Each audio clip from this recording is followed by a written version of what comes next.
ఒకే షేర్‌ని ముగ్గురు కొన్నారు. ఒకరు అదే రోజు అమ్మేశారు. ఇంకొకరు వారం తర్వాత అమ్మేశారు. మరొకరు కొన్ని నెలల పాటు హోల్డ్ చేశారు. ఒకే షేర్ అయినా ఎందుకు అందరూ డిఫరెంట్ ట్రేడింగ్ స్టైల్స్‌ని ఫాలో చేస్తున్నారు? ఈరోజు మనం సింపుల్‌గా అర్థం చేసుకుందాం. స్టాక్ మార్కెట్‌లో ట్రేడింగ్ స్టైల్‌ని డిసైడ్ చేసే మెయిన్ ఫ్యాక్టర్ హోల్డింగ్ పీరియడ్. అంటే ఒక షేర్‌ని ఎంతకాలం హోల్డ్ చేశారు అనేది మీ ట్రేడింగ్ స్టైల్‌ని డిసైడ్ చేస్తుంది. మరి మార్కెట్‌లో ఉన్న మెయిన్ ట్రేడింగ్ స్టైల్స్ ఏంటి? స్టెప్ బై స్టెప్ చూద్దాం. First one is intraday trading. దీన్నే సేమ్ డే ట్రేడింగ్ అని కూడా అంటారు. మార్కెట్ ఓపెన్ అయిన తర్వాత పొజిషన్ ఓపెన్ చేసి మార్కెట్ క్లోజ్ అయ్యేలోపు కంపల్సరీగా క్లోజ్ చేయాలి. ఫర్ ఎగ్జాంపుల్ మార్నింగ్ 10 గంటలకి షేర్ కొని ఆఫ్టర్నూన్ 2 గంటలకి సెల్ చేయాలన్నమాట. Second one is swing trading. Short time price మూవ్మెంట్స్ని క్యాప్చర్ చేయడం దీని ఆబ్జెక్టివ్.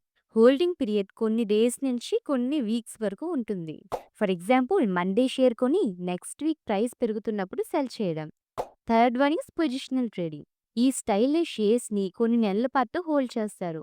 మీడియం టర్మ్ మార్కెట్ ట్రెండ్స్ని ఫాలో చేస్తారు. టెక్నికల్ యానాలిసిస్తో పాటు కంపెనీ ఫండమెంటల్స్ని కూడా కన్సిడర్ చేస్తారు. Fourth one is scalping. ఇది చాలా షార్ట్ టర్మ్ ట్రేడింగ్ స్టైల్. కొన్ని సెకండ్స్ లేదా నిమిషాల్లో స్మాల్ ప్రైస్ మూమెంట్స్ నుంచి ఆపర్చునిటీస్ని క్యాప్చర్ చేయడానికి ట్రై చేస్తారు. ఇది ఎక్కువగా ఎక్స్పీరియన్స్ ట్రేడర్స్ ఫాలో చేసే స్టైల్. సమ్మరీగా చెప్పాలంటే ట్రేడింగ్ స్టైల్ అనేది మీ time, experience, capital and risk టాలరెన్స్‌ని బట్టి డిసైడ్ అవుతుంది. ఒక ట్రేడింగ్ స్టైల్ ఇంకో ట్రేడింగ్ స్టైల్ కంటే బెటర్ అని మనం చెప్పలేం. మీ ఆబ్జెక్టివ్‌కి ఏది సూటబుల్ అనేదే ముఖ్యం. ఈ వీడియో నచ్చితే మార్కెటర్స్ తెలుగుని సబ్స్క్రైబ్ చేసి నోటిఫికేషన్స్ ఆన్ చేసుకోండి. Learn smart, think long term. నేను సివిల్ ఎస్టేట్ అడ్వైజర్‌ని కాదు. ఈ వీడియో కేవలం ఎడ్యుకేషన్ పర్పస్ కోసం మాత్రమే. Thank you for watching.